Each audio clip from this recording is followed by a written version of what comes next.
welcome to Coffee Break. I am so excited because I have two amazing guests with me today, Mira and Rhonda, but I'll let them introduce themselves. First, you know what time it is. It's time for a little coffee joke. You guys ready? Yep. First, let me say, my jokes are hilarious. You're probably going to fall over cracking up. I'm scared. It's funny. How do you feel when all the coffee is gone? Depresso. That's cute. It's cute. Onyx, ladies and gentlemen.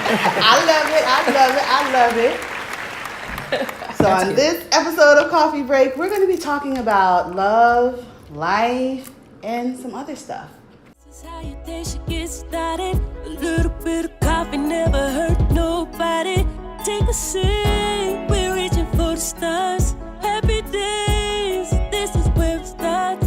Hey, kick back for a moment, relax, stay a while. Tune in for a second, we are sure to make you smile. We are filling up your cup, so please stick around. Here's a little morning inspiration. Before you go, just take a sip, sip, sip before you go. Just take a sip, sip, sip before you go. Just take a sip, sip. Sip before you go. Just take a sip, sip, sip before you go.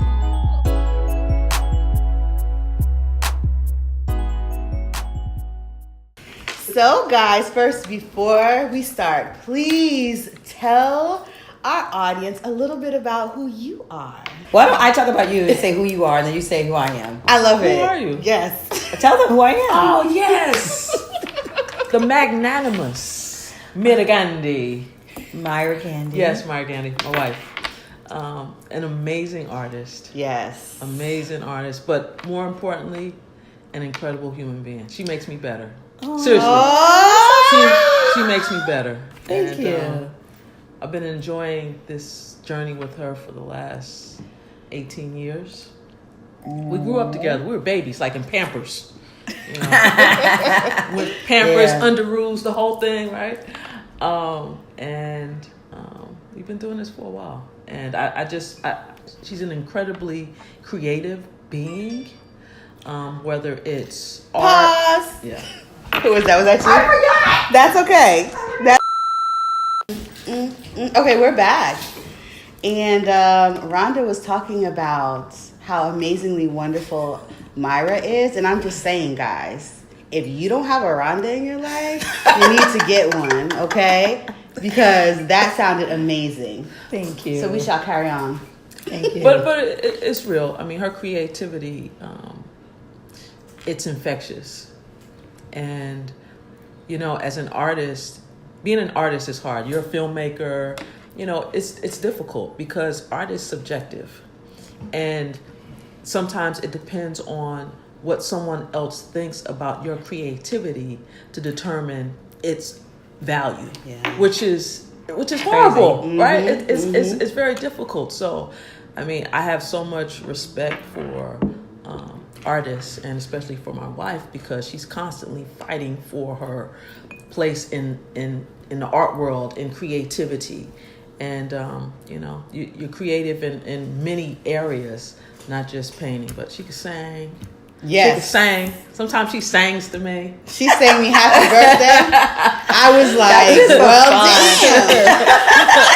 damn. That's for fun. Right. That's for fun. But, you know, so we have a really good time. I think it's a good mix because my creative side and, you know, loving entertainment and creativity. And then I'm a little bit zany and you know, over the top sometime and dramatic. And so I'm glad not to be with somebody who's exactly that way. Amen. So she's a little bit more reserved, you know, but I learned a lot from her in terms of being with somebody who has different interests. Yeah. You know, she been playing sports since college, right? So she's being modest, but she's a champion baller, Just ball the player. mere fact that she said I've been playing sports since college. We've been working on it. It's been like since I was I'm saying little shorty. Yeah, all your life. I was a shorty. All your life. And so you played basketball, and then you went to USC. That's how you ended up in LA, because you played on the big team with Cheryl Miller and the McGee twins and all those people. My girl Cynthia Cooper. And Cynthia Cooper, of course. And then I didn't know anything about that, because I didn't know nothing about basketball except if they were a celebrity and they were on E! Entertainment. Then I'd be like, oh, I know who he is. But so I didn't know. If I would have known that, I probably would have went to more Liberty games. Yeah, but I had to get interested in. Yeah. And it was fun to learn a little bit and watch it with her. And of course she's WNBA GM for the Sparks, so I didn't know who they were either. I was such a fool. I could have got my card taken away. But it was good. I think that's why you liked me, because I didn't know nothing. Right, that's true. And I love the fact that it's on camera, that you said you liked watching it. I like watching it with you for fun. For fun. with a cocktail. Right. Yes. Some food. Or you would call me and say, babe, can you put on some golf? I'm like, oh, you want to watch some golf, honey? No, I want to take a nap. That's the best to take a nap. That, and then the second is baseball. Because they're all like, I'm coming up to the bat. That's what it sounds like. Too funny. So here we are. So both of these women are extremely accomplished, and they're both being modest about each other. But what we're going to focus on is this amazing podcast called We Choose Love. So first of all, guys, when you're done watching Coffee Break, I'm going to need you to subscribe to the podcast, because you can find this podcast where? On iTunes and the Spotify, Google Play Store, and Castbox app. Yes. Wherever you listen to podcasts. And it is amazing. But I want to talk about why you created this show, because I know it is on purpose. Yes. So where did the inspiration from We Choose Love come from? Right. When you're married, your relationship goes through different phases. And we went through a long phase when things were really great. We were having a lot of fun. We were working on our goals together, creating dreams, and really just connected. And then we went in a phase where it was a lot of outside things affecting our relationship, whether it was family, illness, a lot of things. And then we had infidelity in our relationship. We were separated. Myra was living in New York. I was living in Los Angeles. Wow. I was dealing with a lot of different traumas and not really knowing how to process those feelings, not being able to be open with my wife and talk about how I was feeling. And it led me to a way where I was unfaithful to my wife. And so we were on the verge of getting divorced. Wow. And in California, honey, I thought I could just do my little $15 or just put in something, but no, you have to go through a real divorce and go to court and do all that stuff. And we kept close trying, to that. Right. We kept, we would try to put in the papers and something would happen, and we didn't have the right form. And it wasn't the right note, right? Yeah. So then there was time when we were apart, and then, we were both seeing different other people. And then we talked. We talked, and we realized that there was still a lot of love between us. Wow. And so we started talking. But the biggest thing too is that, my wife forgave me. When you came to visit, so when we got back on our journey to come together, it was a lot of me. I don't pride myself as a person who's like, oh, I'm gonna forgive people. I'm kind of like a hardcore, just I don't know about all that. But it was something very organic that was just inside of my soul. I looked, faith had a lot to do with it too. We're both Buddhists, so I was really like chanting to figure out like what is going on. You still feel this. She wants to get back. You keep saying no. Why? And it was a lot to do with my concern about how I looked and how I was going to be perceived by other people. And then I was like, is that really, are you going to be happy? Or are you going to care about that? Right. And it's like, and I started really thinking about that and letting go of that ego, and all of that stuff is transient, And so one of the things was, okay, when we come back, we kind of made a manifesto of what we were gonna. This is who we are and what we're gonna do, and we agreed on certain things and to communicate. Sitting there thinking, people, maybe we should share this. We should really talk about our journey, and we can help people. Yes. Because you just never know where you're going to be. I didn't know we just didn't think we wouldn't be like. Right. So then we were like, yeah, we should do a podcast. Great. And then I had this chart paper literally in my bedroom, put it up on the wall, just had a marker. We were like, this is a topic. We could talk about this. We could talk about this. Right. We just started brainstorming. And one of the things is that we had lost, as this is maybe, I think, maybe a little warning. I don't know, warning or precursor to when things are going, you need to get back on track. Yeah. We always would spend time talking about our dreams together and things we wanted to work together and ideas. Yeah. So this was like coming back. We had that again. Right. And then, we can work together and we can create something together. And so we just started brainstorming. So it was just an hour brainstorming. And then we're like, well, how do we make a podcast? Right. Then the reality set in. I'm always like, yep, I'm doing it and don't know how to do it, but I'm going to figure it out. Right. And then I just started researching, figured out, we just research, and then we just did it. Wow. And that's what I'm saying. You want to do things, just do it. Yes. Don't we talk about that all the time? Just really, don't be afraid. Just do it. Right. What's going to stop you? Right. Like, you stop you. Yeah. That's the only thing that stops you. Well, it's kind of cool because we have worked with each other on each other's projects. Right. Whether I was doing a sports project, she was completely supporting me. She's doing an art project, I'm completely supporting her. And so now we're working on a project together, and she's basically the producer of the show. Yeah. I'm talent. Yeah, but I'll be like, you need to work more. Come on, we have to do stuff. I'm talent. And she's like, but I'm talent. You're the producer. No.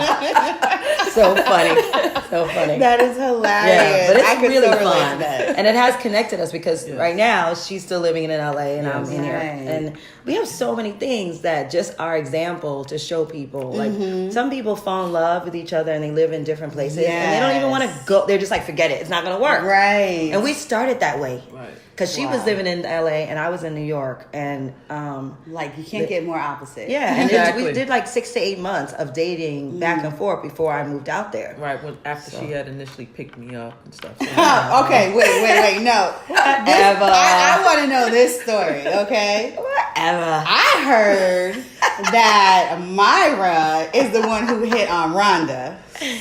Technically, not exactly. The story I'm telling is, so this is like, what, 2000?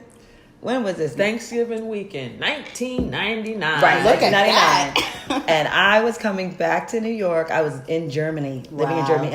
I went to Germany singing this pop group. Fantasy life. It was creative. Great. 10,000 people. We got dumped, whatever, but I was still there dancing on tables, trying to make a living. I came to New York to see my mother on Thanksgiving.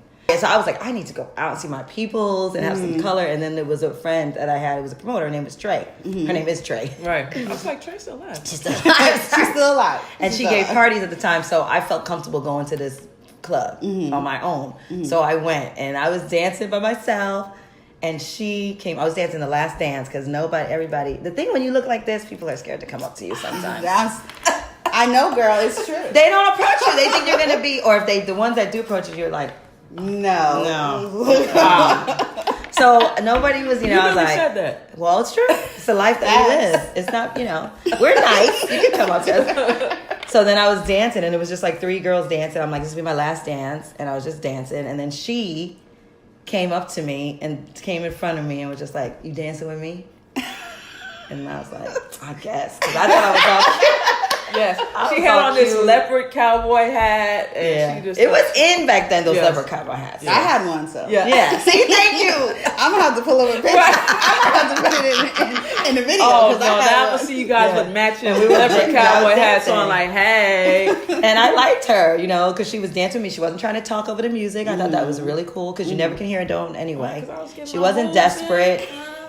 Dancing, and then we went, you want a drink, and I was like looking in the light. I mean, I was really seeking for passion and really just like a one night stand. I needed some passion.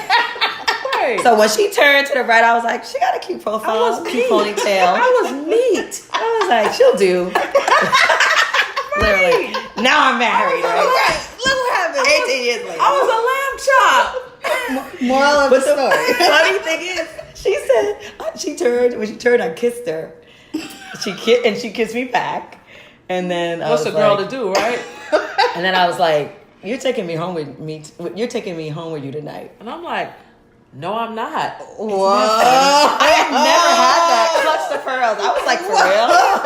Look at me. Really? You're thinking about it? I was so conceited. And she was like, that's so cute. Think about it. I love it. I'm taking notes. Y'all taking notes? I'm taking notes. I was like, we're both adults here. You Right. know, just take a minute and think about it. Right. And I ran to go find Trey. Like, who is this woman? Now, people always say they know the promoter at the party. Right. I really know Trey because we play ball together. And I really know Trey because I came out young, and my mother told her to watch me in the club. And when I was out at 17, I would walk through the club and I'd see her standing there. What are you doing, Myra? With a mustache and shit, scaring me. I'd be like, damn. She gonna tell my mama. So I went and found Trey, and I'm like, Trey, what's up? Do you know this girl, Myra? Is she crazy? What's going on? Oh, no, Myra's great. You'll love her. Da, da, da, da. I'm like, okay. It's possible. And so then we hung out some more, and we danced and partied, and my brother was with me, and him and his girlfriend had come out with me because I was staying at his house that night. So he's my youngest brother, so I tell him, I'm like, hey, Chan, this girl wants me to take her home. And so he and I are dancing, right? Your brother-in-law. Right. So he's like, where is she? I'm like, she's over there. So he looks back and looks his sister eye to eye, and he says, if you don't, you a fool. So it was on and cracking after that. I'm like, let's go. Yeah, she came back. She was like, let's go. Wow. So then we ended up staying we had like 3 nights together. And then I had to go Wow. back to Europe. And I went back to Los Angeles. Yeah. Holy smokes. Yeah. And it was really like immediately just like we connected. Yeah, we it was a knew. serious I knew. connection, yes. You knew. I was not looking. I was like, damn, I'm just doing the lesbian thing. Back to back to back to back. I was really trying to fight it, but in my heart, I knew that I was going to be with her. Wow. Yeah. So when they say you can't find love in the club, hey, Yes. 18 years. Wow. Yeah, you can. So I'm going to the club tonight. Right. That is happen. amazing. It can happen. Yeah. So a couple of things I want to touch on is the long distance relationship, because a lot of times in the LGBTIQA community, finding love happens online or by meeting friends of friends, and the result is long distance relationships. Right. And for you guys to be married and still live on different sides of the country, like, what do you do to ensure that you are being fulfilled constantly? That's a really good question. Do you want to talk? Well, I talk a lot. You could go first. I have no problem. If there's a mic, I'm with it. Talent. I'm talent. Go ahead. Well, I think just first of all, wanting to stay connected and Yeah. wanting to be connected is the biggest thing, because it's many things you can do throughout your day, Right. and since we're on different time zones, Yeah. Yeah. so Big difference. so there are sacrifices that you have to make as well. We're on Skype all the time. Yeah. Like if we're like just cooking in the kitchen, maybe we're making meals together, but we hang out. We hang out on Skype a lot. I call her every morning on Skype. On the She way to wakes- work. yeah. I wake her up. So it's 10 o'clock here or something. It's like 7 in the morning. Yeah. She has to get up anyway. So I'll just say good morning. and just, talk to her briefly Right. on Skype every morning. So I think that's true. Like, I think technology, we didn't have that back in the day. We just call or whatever. But I think the main thing what you're saying is that you want to. I think also you have to plan. Like, she's a good planner. I'm not really the one, but it makes me excited because she will plan, like, okay, next month we're going to see each other. And the next month we're going to do this. And the next month. So she'll plan, and then I have something to look forward to. Yeah. So you don't just feel like day after day after day, oh my gosh, we're apart. Right. I know you're going to be here in 2 weeks. And then I'm just like, oh, it's so long, honey. When are you going to be here? And then it's here. And I'm like, oh, shit, I didn't clean up. I didn't buy nothing. I got the laundry. I got no food for you. I got your drink. Because when that's the, but it makes you get excited about, right? And then when you do have the time together, she always makes it special. When I come to LA, it's stocked with everything that I love there. I'm getting better at doing the same because I had tequila, I had a little kind of stuff. I had some salmon, I cooked for you.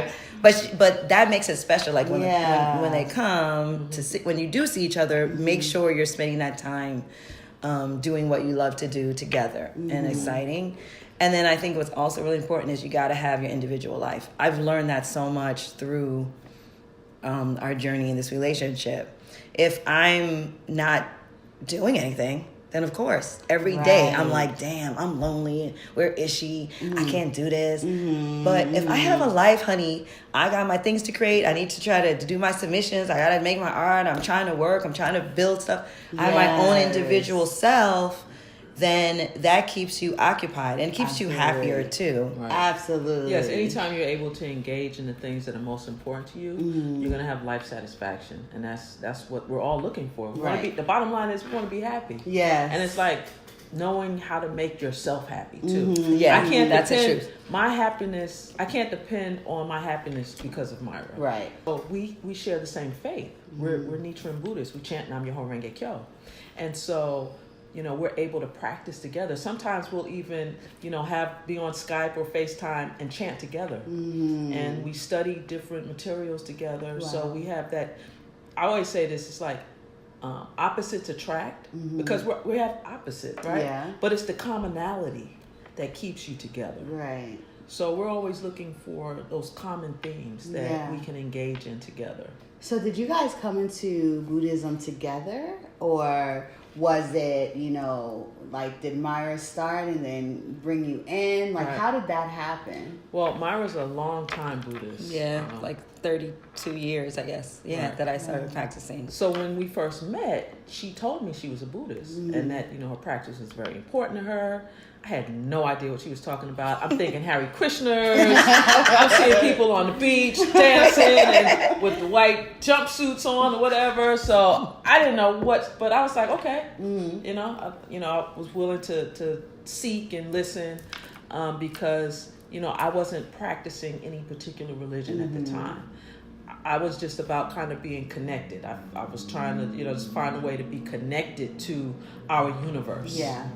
And so when she started talking to me about Buddhism, the tenets and the philosophy that she spoke of resonated with me, Rhonda, my soul, how I lived, what I believed. And then there was a foundation for these ideals. And so she invited me to a meeting. And I said, oh. And I was just basically like, because I had already been dating some person that I was with, they didn't practice. It was kind of like, I want you to know what I'm doing. It's such a big part of my life. And when you think I'm like a psycho, you come over here and I'm like chanting these words and you're like, what the hell? What's wrong with this girl? So I was really like that. And I just feel like I know the difference between being someone who doesn't believe in anything higher than themselves or bigger than them. Right. And so I'm like, you have to have a spiritual connection to something. Right. I don't care. You don't have to be Buddhist, but I felt like I want to be with somebody that's spiritually connected. And so when she came to the meeting, she came to one, and then I would just go. I moved to LA by then, and I didn't know how to drive. She used to drive me everywhere. Right. To work, back and forth, everywhere. So I was like, I want to go to the Buddhist Center. She drove me there, and I would go to meetings. And then one day she just was like, oh, you haven't invited me. And she went, and she decided to practice. So now it's been like, what, 16 years for you? 16 years, yeah. Yeah. 16 years. Wow. Yeah. 16 years. I will say one of the things that stood out to me when I first met you, Myra, actually met you in your space, right? Is that it was so calming, and I just felt centered being in your space.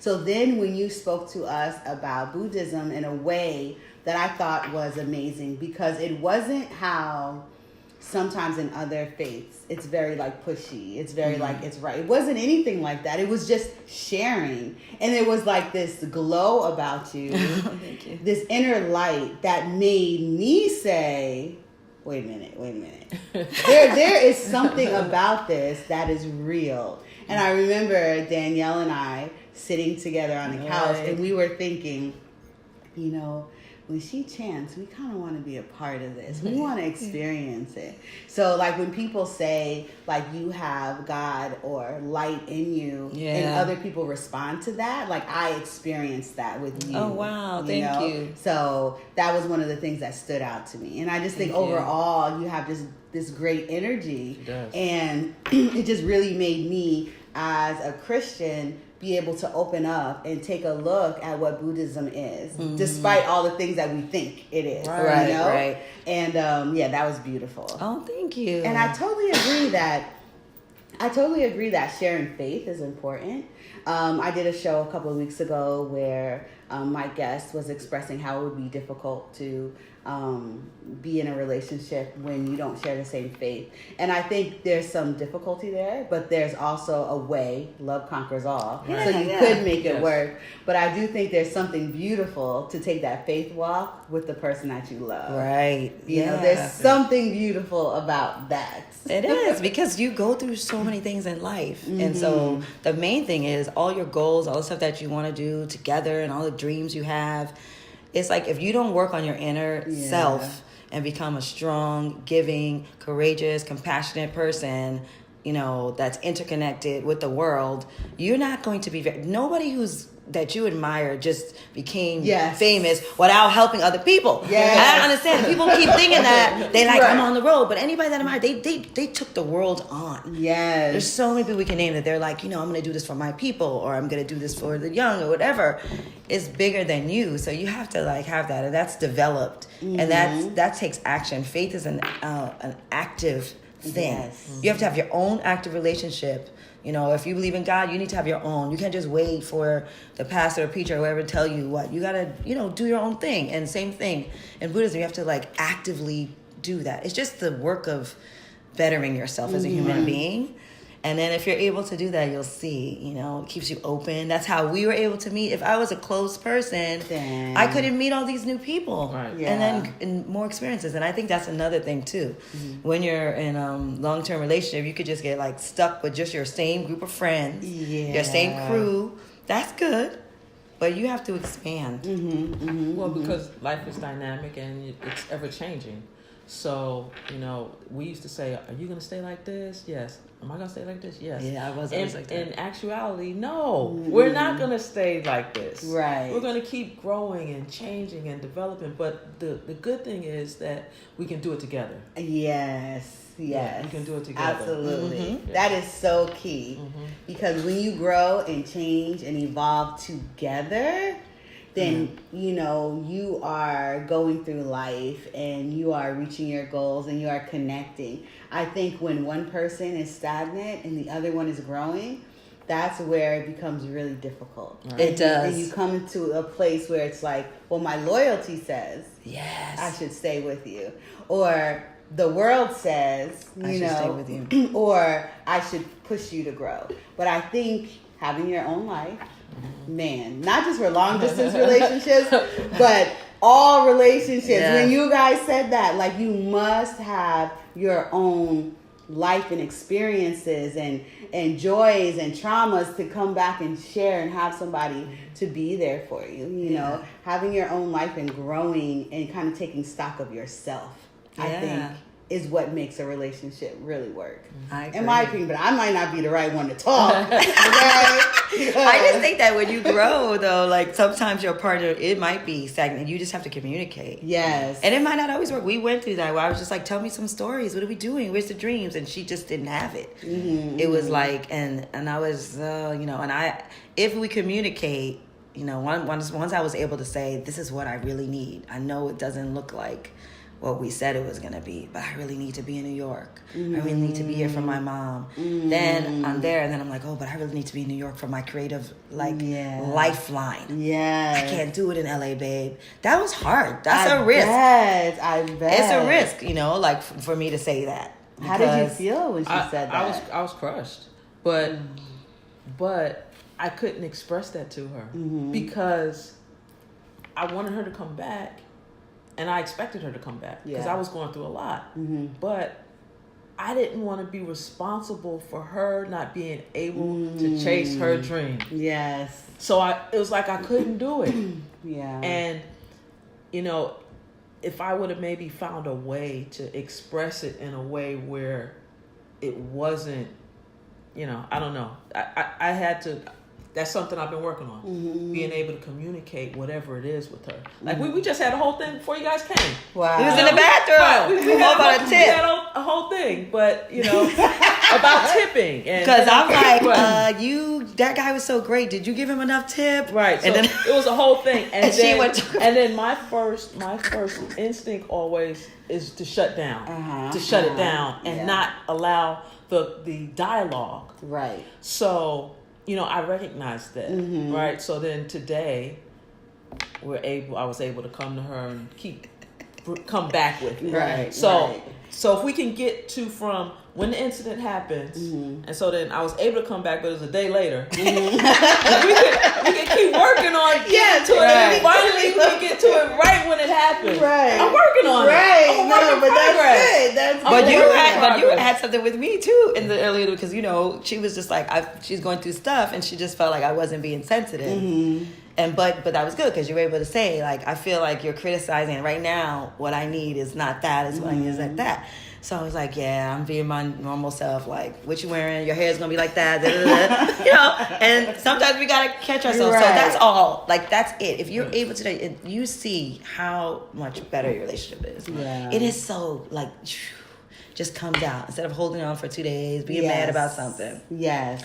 It's not worth it. But all that is a little bit of effort. Yeah. That's when people say relationships take work, marriage takes work. I don't think it's like a heavy work. Right. I'm not trying to work so hard. Do it. Like I said from the beginning, it's something you have to want to do. You have to want to do it. Yes, but it's not a heavy work in the same of like, oh my God, the marriage just work, girl. You gotta compromise everything. No, because I'm still not doing that. Right. So, I ain't doing all that. Because I want to be happy. Absolutely. Fully happy. Yes. So we choose love. Yes. So first of all, the title I love is because I love it because it's we choose love. Like you chose to put that effort to come together and let love, reside in your relationship and in your space. And what is like the main message that you hope to get out to your audience? I think our message is let's work to be happy. Yes. Work to be happy. Yeah. And I'd add that we choose love. And in the opening song, which I wrote and sang. Yes. Wrote, sang, and produced. Of necessity, because I didn't know how to do a podcast. Then I realized you need music, and then I was like, I don't know, what do we do? Who are we gonna play? So I wrote it, but I said, when it comes down to it, we choose love. Yes. So the message is like when it comes down to everything, if this is a positive, happy, enhancing relationship or person in your life, choose love, have the courage to go for it. It's totally worth the risk. You might get hurt, but I will never say being in love is something that everybody should experience. So that's kind of like the message. Like when it comes down to it, choose love above all. Like, forgive, work through friendships. Yes. Love everybody. Everybody has the right to love who they love and the way they wish to do so. Let's support, as a community, let's support each other. As a global citizens, let's love on a big scale. Right. And in a, more immediate in your family. So that's really what it is. And I feel like love is powerful and not like choose love in a kind of, I'm just going to love my neighbor kind of soft way. But like, this is something that's empowering. Yes. To love someone when, I work during the day. I work as a community school director and I have kids there where those kids, they're in first grade and they come in with so much stuff at home. Yeah. So I know for those hours that I see them, I just want to love on them. Yes. Because it's just not something that everybody experiences. I'm very fortunate. I have great friends that love me, my mom, all this kind of stuff. A partner loves me, but everybody doesn't feel it. Right. Right? So choose love in those moments that you can. You could just smile at somebody or whatever. And it's not something that's so hard to do. Right. At that moment, I could just be like, okay, she just came for me. I mean, she's just mean. I bumped into this lady in the subway. She mad, whatever. I could choose not to engage in her in that same way. I could respond with more like, all right, it's rough for you today. Okay, good. I'm moving. I didn't mean nothing, whatever. That's also what I feel like is. Yes. Man, that is beautiful, guys. That is beautiful. So we're going to go to our instant coffee round. Oh, so the game. Wait. Come on, babe. Get it right. All right. I'm scared. Okay. So let me tell you about instant coffee. I'm nervous. just going to shoot out a bunch of questions, and I just want you guys to answer them. They could be any questions, okay? All right. No stress. Okay. All right. Okay. So, what is your biggest pet peeve about Rhonda? Oh, what she say? Where do I start? My biggest pet peeve about Rhonda is price. Sometimes she thinks about price before fun. Ain't no shame to my game. She's a bit frugal. I'm frugal. I can. We can go shopping. She'll pick out something. I'm like, oh, that is nice. And then she'll look at the price. I don't like that. I don't like that. Change my mind. I don't even like that. Too funny. What is the sexiest part of your wife? Oh man, everything. I think when she kind of gives me that kind of like, it's the eyes. Oh my God! It's Need something harder than coffee. Okay, what's your sign? I'm on the cusp. Taurus, Aries. Taurus. Yeah. What's your sign? Libra. Keep it balanced. Oh. Yes. When it's not balanced, I'm out of whack. Yeah, my sister's a Libra, and Not if good it for is me. not balanced, It's not good for me. man, it's crazy. But we work so well together, but they gotta be balanced. Favorite color? Oh, wow, so many colors. Earth tones. Earth tones. Earth What's tones. yours? Red. Red? Okay, why red? Make it pop. Uh-huh. I just love red. Make it pop. So you both have lived in worlds where you are connected to lots of celebrities. So I know it's kind of, it's not as exciting as it may be for some others. But who's the one person that you met that made you like, oh my God? Michael Jackson. Oh, tell us about it. Yeah, Michael Jackson. My mom worked on the tour. I'm dating myself.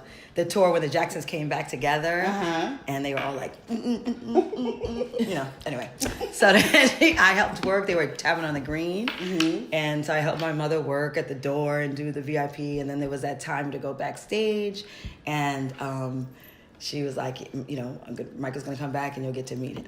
And everybody loved Michael Jackson. So then he came in and he was all like, hi. And he said, you look like you could be part of my family. And I was just blown. It was Michael Jackson. What could you say? That was definitely, I never forgot that. Myra Jackson. What about you, Rhonda? Okay, well, mine is Magic Johnson because, I was a point guard and he was the best point guard.